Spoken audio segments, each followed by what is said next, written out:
Michel Drucker au club des cardiaques, l'animateur ironise sur son état de santé face à Salvatore Adamo. Ce 29 décembre, Michel Drucker a réservé une belle surprise à Patrick Sébastien dans Vivement Dimanche, puisqu'il a invité Salvatore Adamo à les rejoindre. Taquin, l'oncle de Marie Drucker lui a glissé une phrase qui n'est pas passée inaperçue. Ce 29 décembre, Michel Drucker a reçu Patrick Sébastien sur le plateau de Vivement Dimanche, sur France 3. L'écrivain du Carnaval des ambitieux, paru aux éditions Exo, fête ses 50 ans de carrière, de quoi marquer le coup.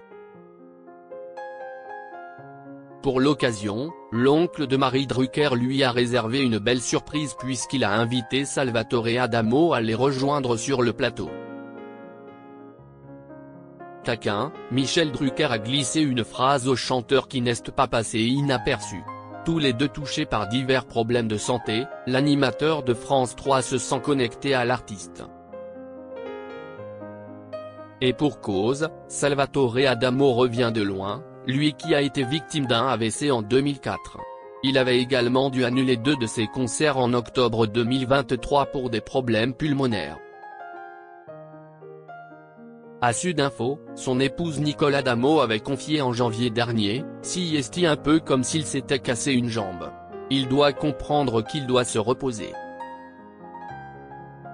De son côté, Michel Drucker a récemment dû être hospitalisé à l'hôpital Georges Pompidou, dans le 15e arrondissement de Paris.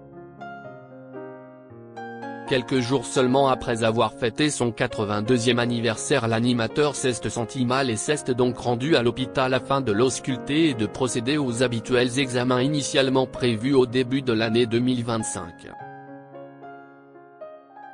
Nos confrères du Figaro avaient précisé qu'après avoir procédé à une batterie d'examens, les médecins n'ont rien trouvé d'alarmant. Le même club des cardiaques.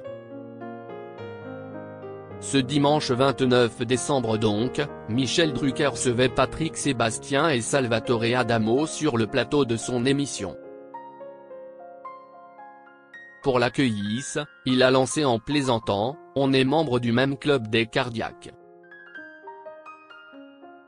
Et le chanteur de répondre avec tout autant d'humour « Qui ont grand cœur, c'est ça que ça veut dire ». Ça crée des liens, a conclu l'animateur avec un sourire. Il s'était d'ailleurs confié par le passé sur l'un de ses malaises en amont de la venue du chanteur. Cela faisait 2 ans et demi que j'avais été opéré du cœur et tout allait bien. Juste avant de tourner un Vivement Dimanche avec le chanteur Adamo, j'ai eu 38 de fièvre 2 soirs d'affilée. Je ne pouvais pas planter l'équipe. Je me suis bourré de Doliprane pour masquer la fièvre et j'ai fait l'émission au radar. Miraculeusement, cela ne s'est pas vu, avait-il raconté aux Parisiens.